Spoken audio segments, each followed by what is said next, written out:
Welcome to this week's Real Estate Q&A. I'm outside. It's beautiful out today, so I figured I'd take advantage of it since next week is going to get down to like 25 degrees at night here in Maryland, and they're even talking about snow. But anyway, guys, so mainstream media they're at it again. Listen, buyers, you better buy now or you'll miss your opportunity for buyer's remorse. Ignore your growing credit card debt, past due car payments, the fact that you owe a lot of money in student loans, and ignore the fact that one bag of groceries cost over $100. So, because if you don't buy now, at least 40 to 50% inflated home price from where you could have bought it 3 or 4 years ago, if you don't buy right now today, guys, you're going to be missing out.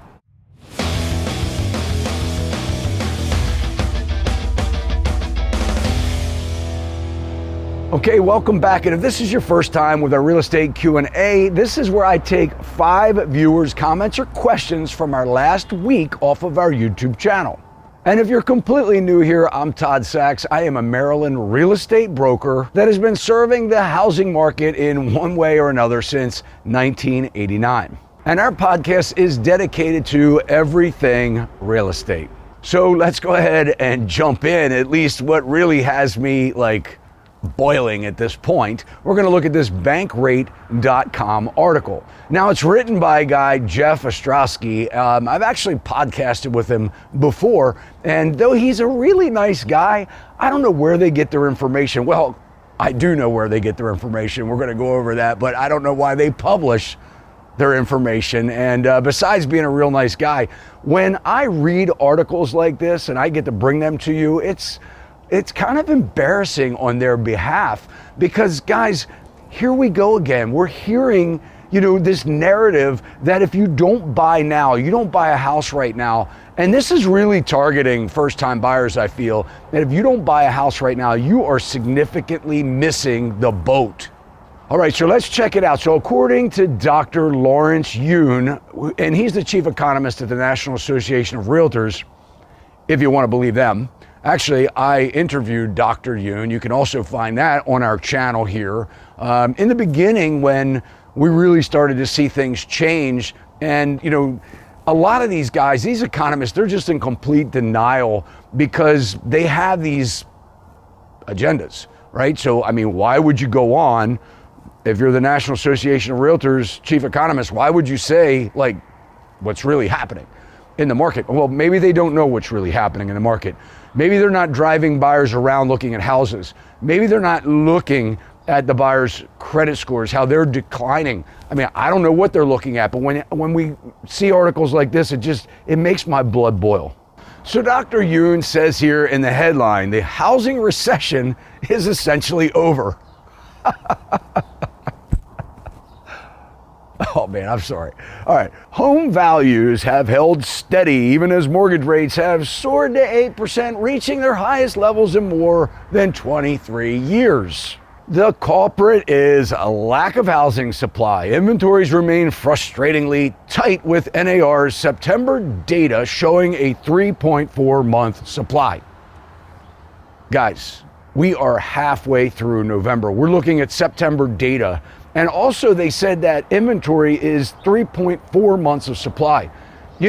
From 2022, not even a year ago, that's double the supply of where we were. And they're saying that this is the culprit, right? That inventory is low. Guys, come on. Guess what? I have a little secret for you. Buyers are not buying the bullshit. The reason why the housing inventory is doubling and the reason why the days on the market is increasing and why we're seeing so many price reductions is because buyers are tapped out, regardless of what this article says.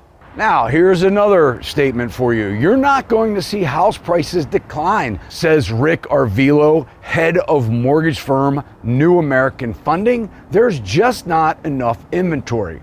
All right, Rick, blah, blah, blah, blah.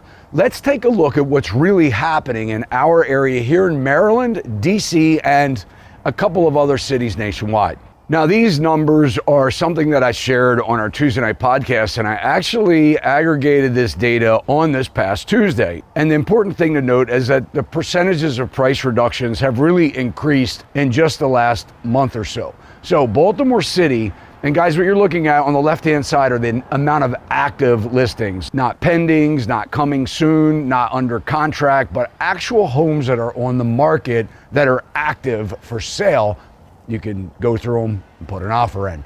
47% in Baltimore City have experienced price reductions, 44% in Baltimore County, 44% in Harford County, 48% in Anne Arundel County, 31% in Howard County, 39% Montgomery County, 45% PG County, Frederick 42%, Carroll County 43%. I mean, these are price reductions, guys.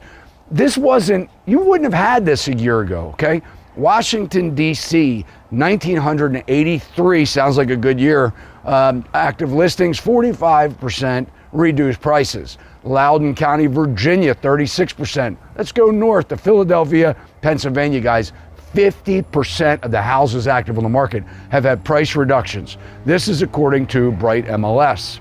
Now let's just take a look around the nation. And guys, if you want to drop me a comment below, I can do a little bit of intel for you and let you know what's happening in your city. Tampa, Florida, we're seeing 33% of the homes on the market have had price reductions. Nashville, Tennessee, 28%. Dallas, Texas, 28%. Phoenix, Arizona, 33%.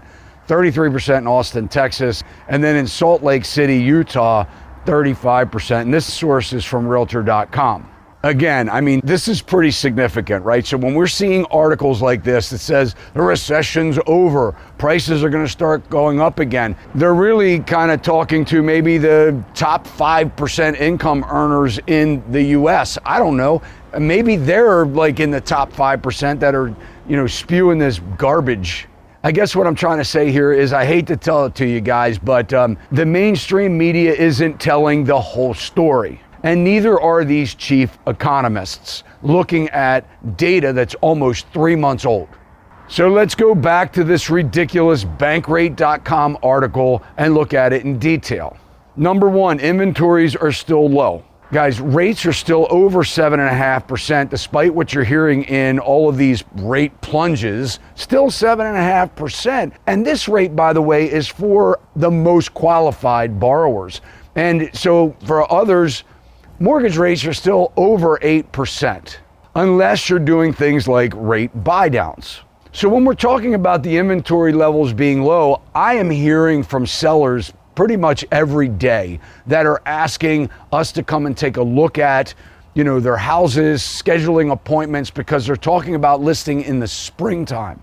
This is a real uptick in sellers needing to sell. We're looking at the situation where these sellers are sitting on the sidelines saying, well, I'm hopeful that rates are going to come down and that miraculously the buyers are going to be able to afford at the prices where they want to sell so that they can maximize their profits. And they're kind of like misguided based on the last several years of unrealistic expectations. So the fact that the rates have, in the news, as they say, plunged over the last couple of days or the last week, I have news for you guys.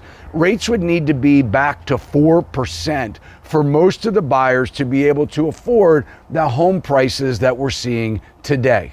This is why I believe that one of two things will have to happen. We'll need to see massive wage growth or massive price reductions. All right, number two here, builders didn't build enough to meet the demand. Hello? They didn't build enough affordable housing. Like I said, people can't afford the payments, let alone the insurance, the property taxes, if you're in a new community, the HOA fees, let alone furniture, and the tripled utility bills from what most of these wannabe buyers are paying now in their 800 square foot apartment. And then number three, demographic trends are creating new buyers. What they're really talking about here is the millennials. It says millennials are a huge group and in their prime buying years. Oh yeah. Well, let's take a look at this chart. This chart says that millennial credit card delinquency exceeds pre-pandemic levels. And baby boomers, Generation X and Generation Z are at or near their 2019 averages. Guys, look at this chart. If you just look, and again, this is a little bit of backward-looking data as well, but look at the chart. Look in 2023 what has happened.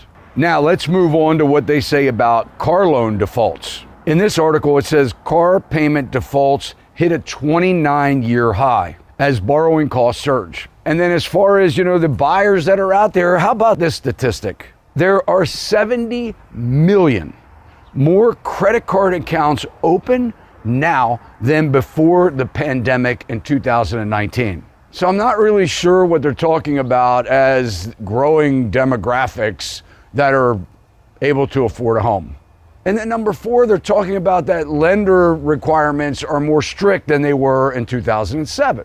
Well, let's look at it this way. The federal government is the new subprime lender that we saw back in the day before the 2008 housing crash. So basically, they stepped in and started buying the mortgage-backed securities, dropped the interest rates to 4% or less. We got down to 2.74%. They diminished a lot of the down payment requirements because they upped the down payment assistance programs, and sellers are allowed to contribute to a buyer's closing cost. So a lot of the buyers are essentially buying houses with zero money down, right? No real money out of their pocket. So they have no skin in the game. We're not really even setting these people up for success.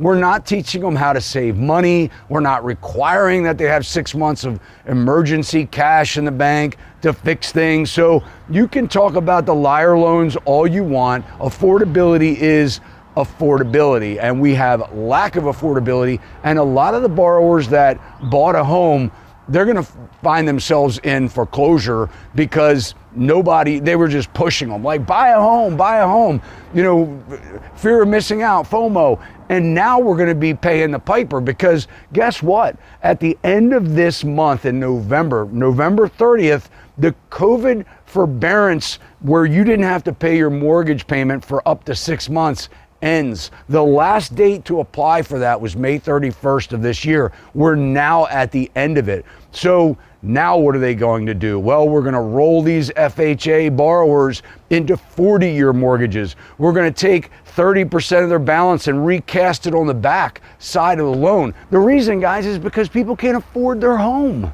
So great job to the Fed, great job to FHA, and great job to mainstream media and people like Barbara Corcoran that are saying, you better go out and buy now, home buyers, because if you don't, you're going to miss out. As soon as the mortgage rates get down to where they have a 5 in front of them, you're going to see 10, 15, 20% price gains. Guys, doesn't matter if it does. I'm telling you, if you're a home buyer, you need to save some money and not worry about what you're hearing. Again, the pressure that's coming into mainstream media for you to take action right now and get yourself into debt for 30 years or lock yourself down into a home that you can't move from for the next 10 years because you will be possibly underwater if you go to sell. So you know what that does? That prevents you from taking a job opportunity a couple states away that could possibly create a better financial future for you had you not been stuck in your home. And then finally in this article, it says that foreclosures are basically muted. No kidding. This is exactly what I was just talking about. Had it not been for massive stimulus, forbearance on mortgage payments, remodifying their loans, dropping their already low interest rate to even lower interest rates to keep a borrower from defaulting. Had we not had all of this bailout and stimulus from our government, ladies and gentlemen, we would have foreclosures so bad that would have made the 2008 housing market crisis look like a pothole. So if you guys are shopping for a home and you want to find like reasonable expectations and talk about, your situation and what's really going on in the housing market, send me an email, ts@sacsrealty.com. Chances are I have a great agent in your local area, your city, that won't just cheerlead you and pressure you to buy until the time is right for you. And then of course, guys, if you're in Maryland, well, I'm going to help you directly. And you can also check out SachsRealty.com, and we have a lot of referral agents on our site. You can click on a map, do a city drop down, and perhaps find somebody in your city. But if they're not yet located, because it is a new program for us, just feel free, reach out to me directly. All right, now finally, let's go ahead and talk about the comments and questions. All right, so our first comment is referencing land surveys, what you have to deal with or should probably deal with when you're buying a house. And this comment's coming from an interview that I did with a real estate attorney, David Thurston, last Saturday. And we were talking about, what buyers should know that their agents don't know all the time, based on their experience when someone's buying. Like, one of the things is, where's my property line? You buy a piece of property, if it's a tract home or something like that, where everything is kind of cookie cutter and postage stamp and outlined with a fence, it may be a little bit easier to know what is yours and what isn't yours. But let's say you're buying something that is a half an acre or more, and maybe there's sheds on the property or outbuildings or things like that. Maybe not yours, but maybe what looks like your neighbor's. What this commenter says is, please mention very negative effects on surveyors' role in lost transactions. Now, I don't know exactly what they're talking about with this comment. It's written a little wonky to me, but I will tell you a couple things about a land survey. If I'm buying a piece of property, I 100% want to get a land survey to know where my property lines are.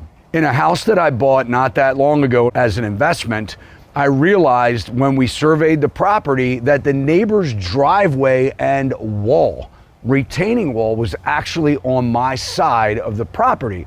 Now, that's not that big a deal to me because I'm not going to make them dig up their driveway and move their retaining wall. But let's say that this is a situation like another house that I sold where my seller's pool house was, the majority of it was on the neighbor's property. This is a problem, because what could happen is, if you're buying that property thinking that that's your pool house, you may have an issue with your neighbor, your new neighbor, where they come and knock on your door and tell you that you need to tear down or move your pool house. So a lot of people don't get these land surveys, and I want to tell you there's a couple different kinds that you can get. One is kind of like just like a boundary survey where they give you like a sketch approximately, plus or minus 5 feet or so.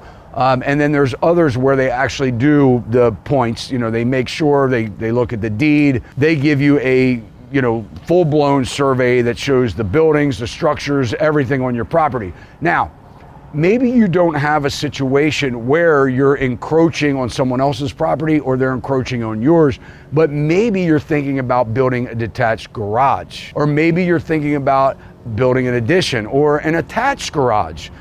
If you don't know where your property lines are, you may have problems with setback rules that prevent you from doing what it is that you wish to do to the property when you buy it. So my recommendation is always get a survey, at least a boundary survey, a rough sketch from a surveyor. Maybe it costs $300, $400, $500 before you settle, just to alleviate any problems down the road. So our next commenter is talking about a video that I did on Florida that was asking, like, why would anybody move to Florida?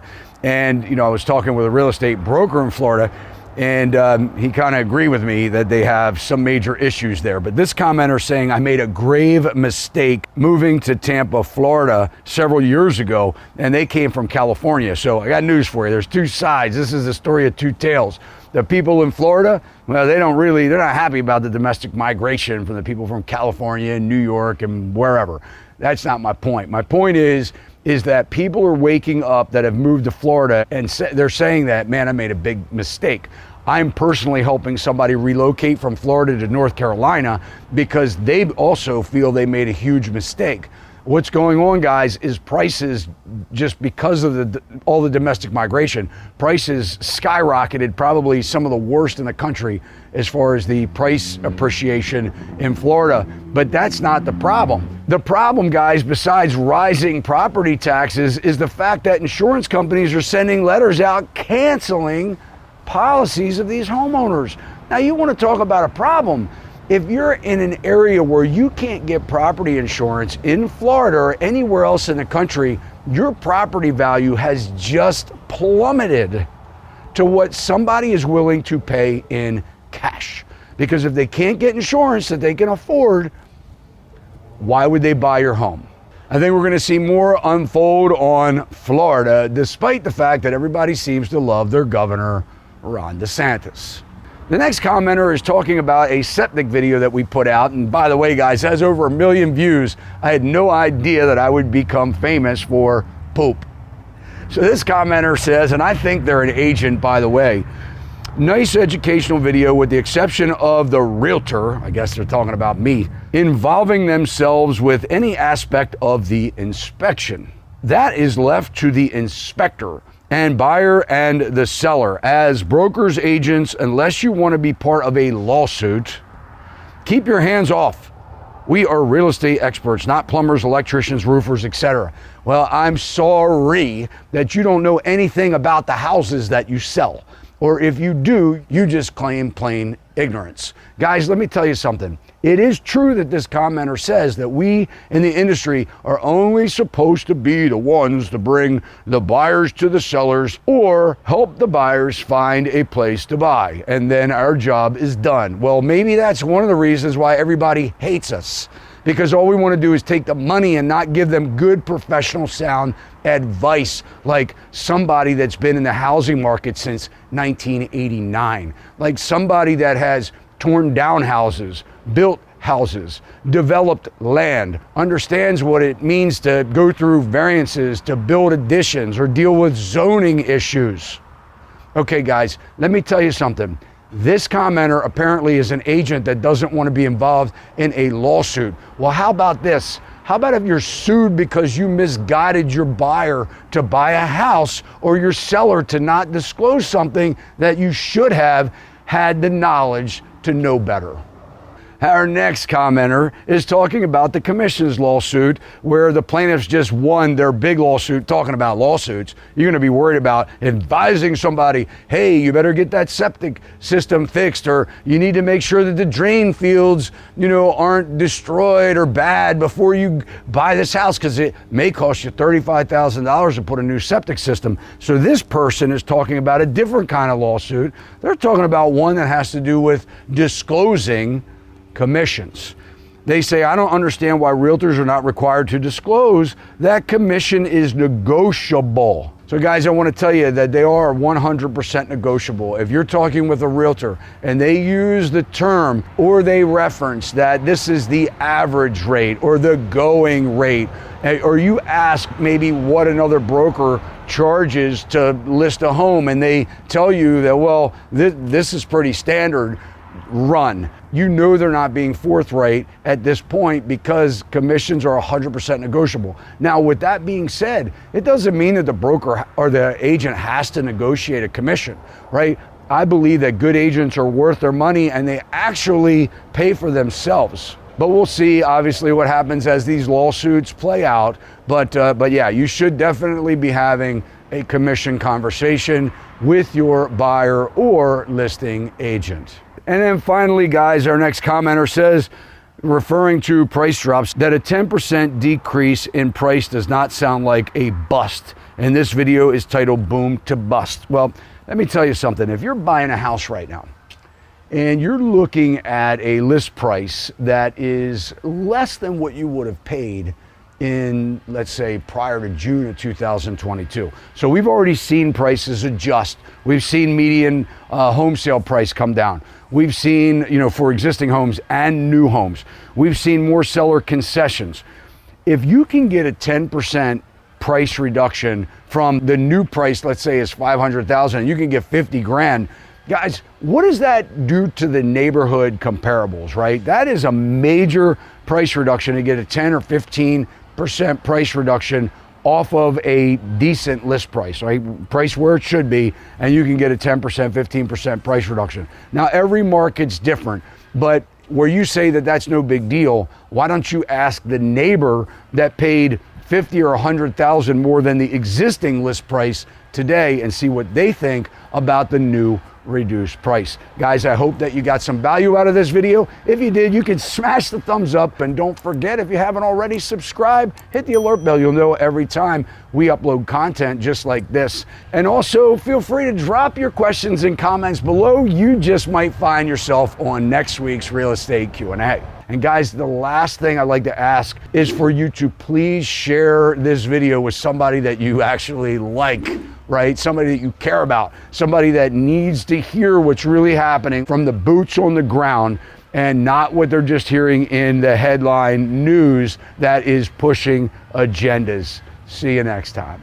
Sachs Realty, Maryland broker number 607720, office number 443-318-4514, equal housing opportunity.